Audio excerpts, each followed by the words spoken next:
On today's show, Jordan Miller has been given his standard contract. Going to be talking about what that means and giving you an update on Darius Garland's status on today's Locked On Clippers.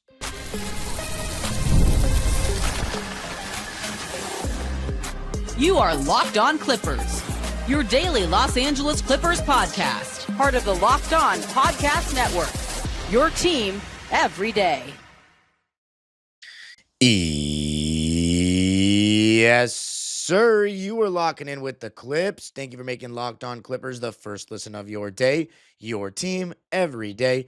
I'm your host, Darian Vaziri, born and raised in LA, been a Clipper fan for 21 years, been covering the team on my own YouTube channel, Dime Dropper, for 6 and 4 right here on the Locked On Podcast Network. Your team every day. And now the number one sports podcast network. Make sure you subscribe and hit the notification bell to get us up to 9,000 subscribers before the end of the season. And of course, you can listen wherever you get your podcasts. On today's show, we're going to be talking about Jordan Miller getting his standard contract, which I'm really happy for him, and talking about what that means for the team, giving you an update on Darius Garland. And then Chris Paul spoke out about his side of the story even more on his departure with the Clippers. So we're going to be talking about all that.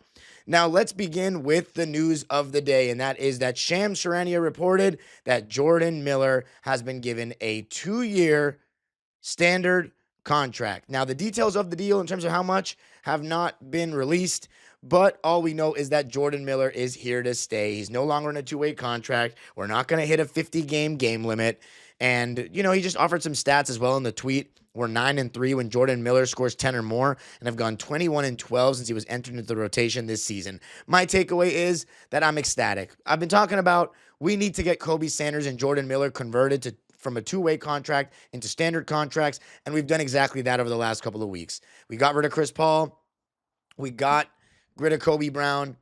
We got Kobe Sanders on a 2-year, $2 million deal. Now, there's a player option, a team option for next year, but it looks like Kobe Sanders and Jordan Miller are here to stay, and it's what they deserve because they've broken into this rotation. They've been part of the reason why we've had this resurgence where we've won 20 of our last 27 games, and they've added that injection of youth to our team. Now, of course, in the beginning of the season, before the season started, we were the unction. We were the oldest team in NBA history going into the season, because of the injuries to various guys and guys' seasons just not turning out as we planned them to turn out. It has opened up an opportunity for guys like Jordan Miller and Kobe Sanders. And what they've done is they've taken that opportunity by the scruff of the neck and shown everyone that they're good enough to be in a rotation for a solid team. Now, does that come with growing pains? Yes. Are there games where I see tweets that, Kobe Sanders isn't good enough? Of course. But I think some Clipper fans are so far removed from what it feels like to have young players that they forget that, you're not going to see results right away all the time. You're going to see growing pains. You're going to see them struggle and make mistakes. And Kawhi Leonard said it best. You need to make mistakes to learn, especially as young players. And yeah, Kobe Sanders and Jordan Miller aren't your typical super young players because they did spend multiple years in college, but they are still newer to the NBA. And Jordan Miller's now in his 3rd season, and this is the first time he's really gotten into the rotation for an extended period of time. I know last year we had a stretch where he was kind of in the rotation, but didn't really stake his claim. This year, he's really staked his claim, and I could not be more happy for him. This is a guy who in Summer League, we talked about the Clippers waiving and then putting him on the Summer League roster. He had a solid Summer League, got his 2-way contract, and now earned his way to be getting a standard contract as an NBA player. Talk about perseverance. Talk about just getting it done and not taking no for an answer. I think everybody should be super proud and happy for Jordan Miller.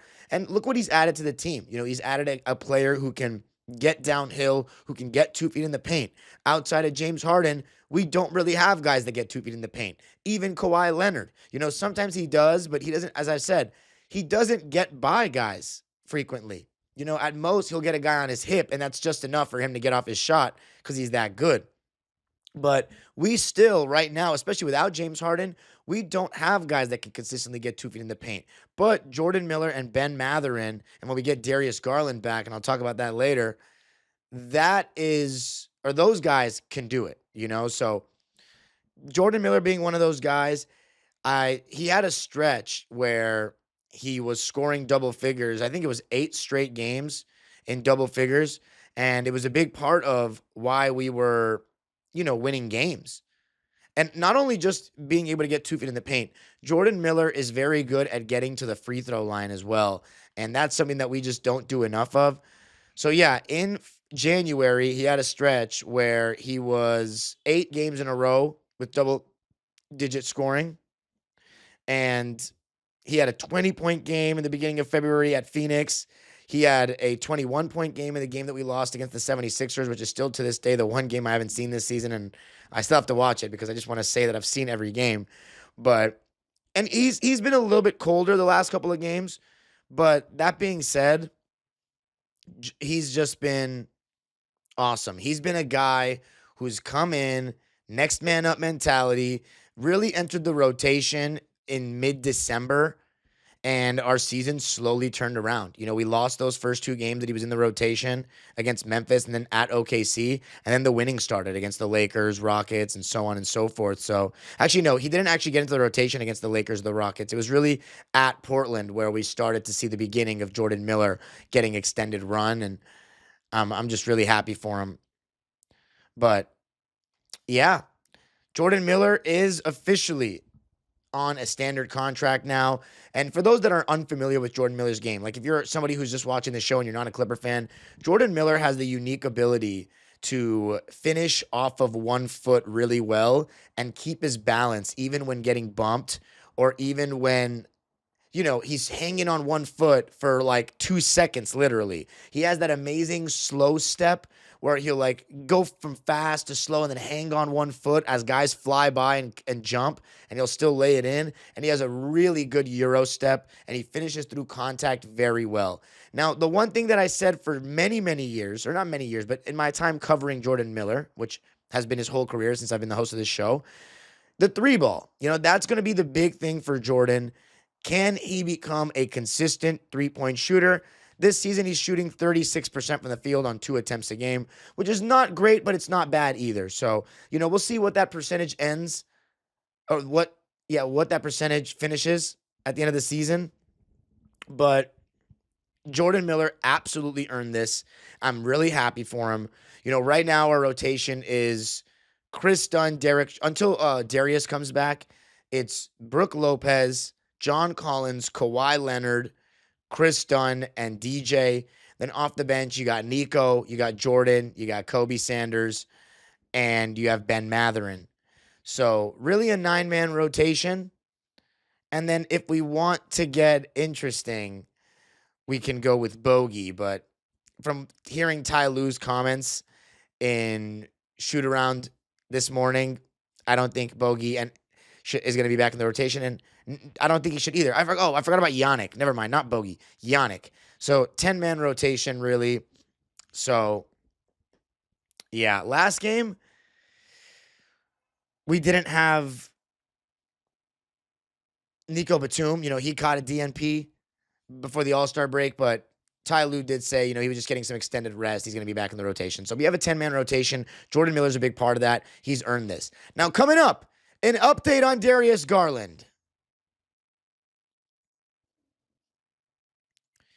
I got to tell you a little something about FanDuel. Ever wanted to experience the NBA Finals live and in person? FanDuel is giving you the chance to turn that dream into reality with their NBA sweepstakes. Here's how it works. Use your profit boost on any NBA future, and you'll automatically be entered for a shot to win an NBA Finals trip for 2. That's right. Flights, tickets, the whole experience. If you're already looking at the board and thinking about which team can make a deep run, this is the perfect time to lock in. And right now, when you look at the NBA odds for who is going to go to the finals, it's Oklahoma City plus 130, Denver Nuggets plus 550, and then there's a huge drop-off after that. San Antonio is third. Now, where are your LA Clippers, you might ask?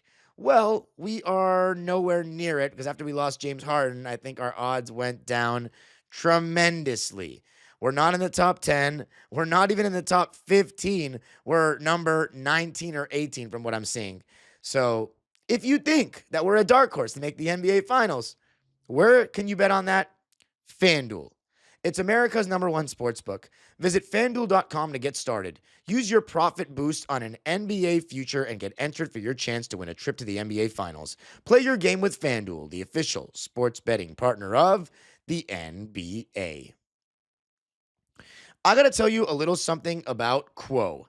New year, new systems. This is the time when a lot of us look at the messier parts of how we run our business and think there has to be a better way. And there is. Streamlining your communications is one of the quickest upgrades you can make. That's why today's episode is brought to you by Quo, spelled Quo, the smarter way to run your business communications. Because when your team is reachable, organized, and communicating in one place, you're not just working cleaner, you're creating more opportunities to connect with customers. I love how simple Quo makes everything. Your whole team can call and text from one shared business number, so nothing gets missed. And Quo's smart AI tools automatically log calls, summarize conversations, and highlight next steps, so details never slip through the cracks. It's no surprise Quo is the #1 rated business phone system on G2, trusted by more than 90,000 businesses from solo operators to growing teams. Make this the year where no opportunity and no customer slips away.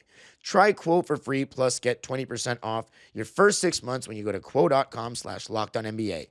That's QUO.com/LockedOnNBA. Quo, no missed calls, no missed customers.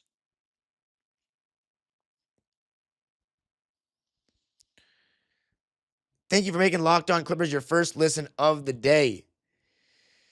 For the Everydayer Club, which is the way you get an ad-free version of this show, and you get to be put into a Locked On Clippers fan and listener-only Discord that I'm in, all you got to do is go to lockedonclippers.supercast.com. And I'll tell you right now, besides the ad-free version of the show, the Discord is starting to get popping, baby. I'm starting to see more people in it, more people chatting. We got shout out to the Tenderizer, DanTrash42. I'm starting to see the chat booming. So get in there if you are a Clipper fan. I'm seeing my last message. Someone said, who was your favorite Clipper rookie during the PG era? And he says, I got to go with Amir Coffey. So, just conversation is being had in the chat. If you want to be a part of it, it's right here, the Discord, lockedonclippers.supercast.com. I'm in there. We can chat up all things Clippers. Now, I got an update for you about Darius Garland, ladies and gentlemen. So I was talking to some people this weekend, and it seems like there's kind of like a growing belief that Darius Garland is not going to come back this season. And I will say, even though there's a recent report, I'm not sold that he's going to come back this season. But Law Murray, our good friend from The Athletic, says that the Clippers still plan for new franchise point guard Darius Garland to debut this season, but that debut will not come this week as the team works to get Garland fully recovered from off-season toe surgery. That puts more work on Kawhi Leonard's plate. So Darius Garland, don't expect him back till March. So we still have a couple of games in February that we have to deal with without DG. But considering the way that we were playing before the All-Star break, I think we can manage without him. So we got 4 games left in February. That's it. Now, they're not easy games. Denver on Thursday, in Staples Center against the Lakers on Friday on the second night of a back-to-back on ESPN. Then Sunday against the Magic, and then against the Wolves on Thursday. So those games are not going to be easy. And from what I know about my schedule, I don't think I'm going to be there on Sunday or Thursday, which is unfortunate. But we'll see. Now, the Darius Garland news. So my thoughts on that are, it's great to hear. It's great to hear that Darius Garland is still targeting a return this season because, let's be honest, as well as Kawhi Leonard's playing, I don't think that we can win a first-round series without Garland. There's a chance that we could still make the playoffs without Garland, like through the play-in, but I don't see us contending in the first round without him. I think that's too much on Kawhi. We don't have enough shot creation. Our second-best shot creator would be Benedict Mathurin. So I think that's just a lot. You bring in Darius Garland, and you give him that period in March and April to kind of get back into the swing of things, then we basically have 2 All-Stars going into the postseason, and then you never know what could happen. So my take is I'm actually happy to hear that he's going to come back this season, that he's planning on it, because we would essentially be punting a year of Kawhi Leonard having a career scoring season. And I don't want to do that. You know what I'm saying? Kawhi is playing too well for us to not try to make a run. Now, of course, because we started 6-21 and then traded James Harden and Ivica Zubac, it is harder. You know what I'm saying? It is harder to, I shouldn't say it's harder, but we are in an unconventional situation where we've had to dig ourselves out of a hole. We are still in the play-in, even though we've been playing some of the best basketball in the NBA the last couple of months. You know what I'm saying? So it's tough, but I just want to see Darius Garland in a Clipper uniform taking that floor, because it's about the future with DG. And there are some people that say, no, just shut him down for next season. Let's get him healthy. The thing is, Kawhi Leonard. That's the main thing we got to talk about. Kawhi Leonard is playing too well for us to just say, oh, next season. Now, are we a championship contender? No. He even said that. But can we make some noise if we're healthy with Garland? If we don't play OKC, I don't see why not. We're not bad. Derrick Jones Jr. and Chris Dunn go out there and defend. John Collins is playing great basketball in the last couple of months. There are not 5 players in the world right now playing better than Kawhi. And then you bring Darius Garland into the mix, and then you got Kobe Sanders, Jordan Miller, Yannick, and those guys doing their thing off the bench, and Ben Mathurin now. It gives us an injection of scoring and youth and athleticism and downhill capabilities. You bring Darius Garland into the mix, now we have another guy that can get downhill and has a great first step and a great handle. So the DG update, I think, overall is positive, because we're only basically for him to say he's going to come back in March. Now, that doesn't guarantee he's going to come back on March 1st per se, but we're only guaranteed for him not to play 4 more games. There's only 4 more games in February. So I'm excited. I think the sky is the limit when you get Darius Garland back. And when you look at DG this season, it hasn't been, a very easy ride for him. He's been very injured. He has been out for the majority of the season. His injuries are part of the reason why the Cleveland Cavaliers were majorly struggling and one of the biggest disappointments in basketball in the beginning of the season. The guys only played in 26 games. The Cavaliers have played 55. But even in a down year, the guy's averaging 18-7. You know what I'm saying? In a down year where he's been riddled with injury, he's averaging 18-7. So think about what he could do if he's healthy. Because last season, the guy averaged 21-7 on 47, 40, 88 splits on the number 1 seed in the Eastern Conference. So this is a guy that is going to hopefully be our point guard for years to come. My biggest question mark with him is his health. But I know this toe thing has been very lingering. He did play 75 games last year, and that's part of the reason why the Cavaliers were so good. But if you want to go back a season before, he only played 57. So he's had some injury issues. But that's the update on Darius Garland. The Clippers plan on bringing him back this season, and I'm optimistic about what can come of that. But coming up, going to talk about the follow-up.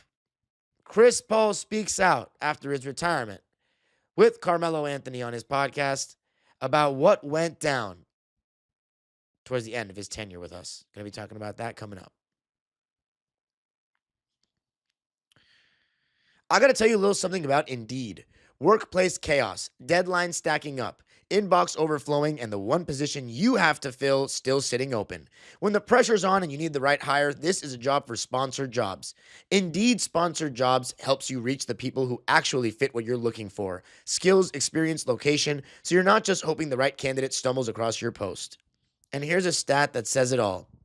In the minute I've been talking to you, companies like yours made 27 hires on Indeed, according to Indeed data worldwide. So if you're hiring, spend less time searching and more time interviewing candidates who check all your boxes with Indeed Sponsored Jobs.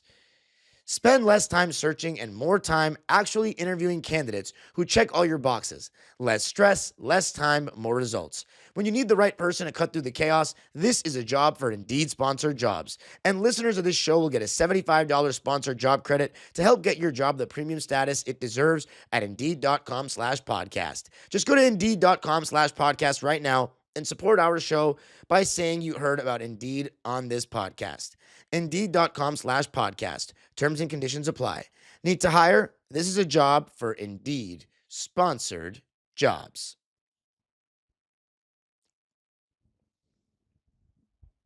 All right. So, as everybody knows, CP3 announced his retirement about a week or so ago, and he seems to be in really good spirits about it. But as many of us have talked about in Clippers circles, we're disappointed about the way it ended. We're disappointed that he didn't get his farewell tour. He didn't get to ride off into the sunset as a Clipper. And it's partially on him. He wasn't playing well.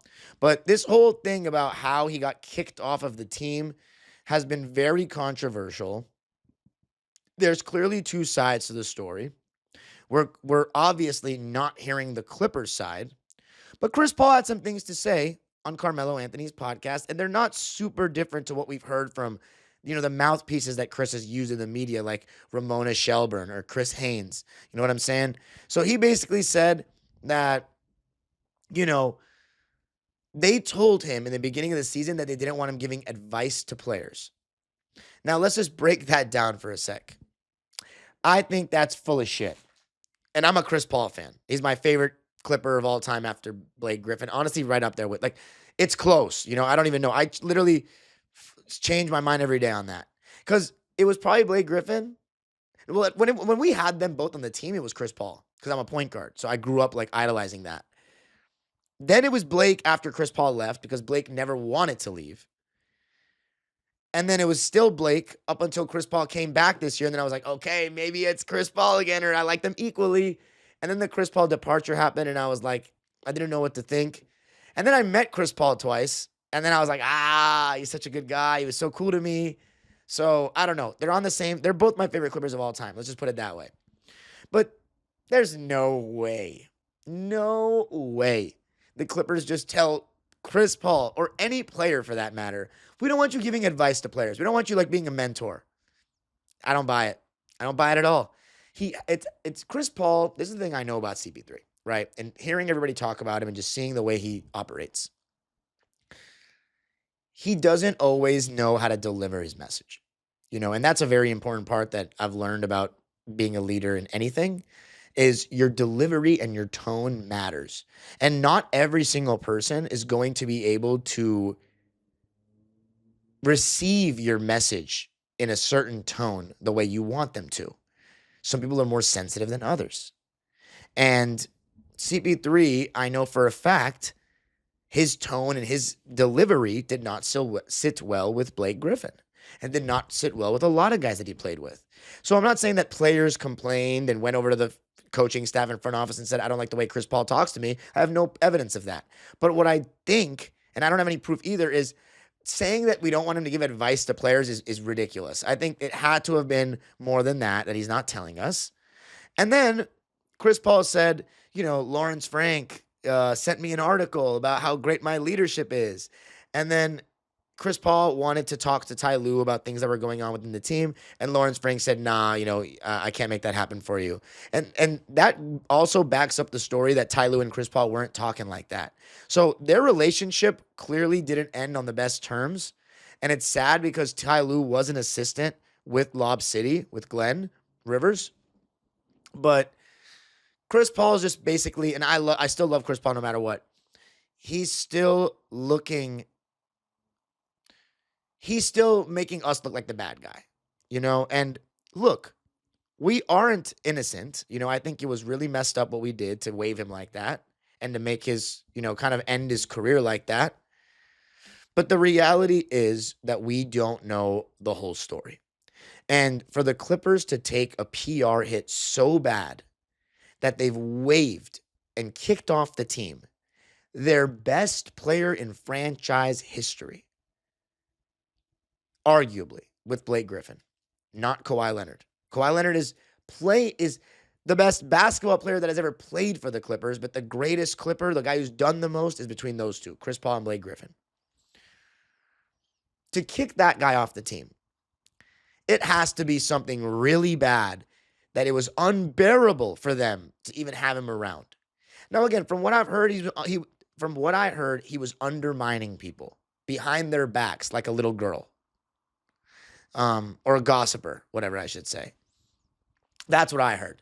Now, I know there's probably way more to it than that. But the reality is, we can't. As a Clipper fan and as a host of this show, I'm not going to fully judge until I hear both sides of the story. And I don't know if we'll ever hear both sides of the story because they want to retire Chris's jersey one day, and I want to be there for it. And I hope Chris Paul will accept that jersey retirement, even with this departure. Because it would be just a travesty if we don't get his number retired, because of this. I mean, he deserves it. He did so much.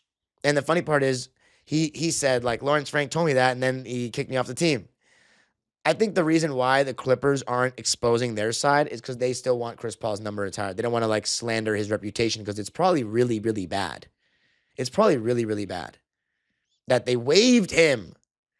Because the worst case scenario, you could just bench him. But I know Chris Paul didn't like getting benched, and he probably caused a ruckus. But the worst case scenario, you could just have him as a mentor, like a Udonis Haslem type role on the bench. So, I don't know. I don't know if we'll ever find out the truth. I would so badly hope that somebody in the team would go on some kind of podcast and spill the beans. I don't see that happening either because I don't think they want to disrespect a legend like that. So it's a tough situation, to say the least. The part that hurts me as a fan is when I see the Clippers posting a video tribute for Chris Paul's retirement and his son and his wife commenting things like, "Bye, girl," or like, "I don't want to hear it," and stuff like that. Like, you really, like, that kind of thing. And that hurts because, we saw little Chris grow up. We were, Jada Paul, these guys they're part of the family. They're part of Clipper Nation. So it just sucks to see the relationship be so sour because as fans, I think we all still love CP3. And, we will always remember the best times of his career being right here with us in the LA Clippers. So you can follow me on Twitter and Instagram at DimeDropperPod. Subscribe to my own YouTube channel, Dime Dropper, for even more LA Clipper, LA Sports, and NBA content. And, of course, I did vlogs for every single All-Star event, so go check that out, including Kawhi Leonard's insane All-Star game performance. And, of course, you can listen to this podcast wherever you get your podcast. Make sure you subscribe and hit the notification bell to get us up to 9,000 subscribers for the end of the season. The age-old and the Everydayer Club. Make sure you go to LockedOnClippers.supercast.com. The age-old proverb continues. Go Clippers.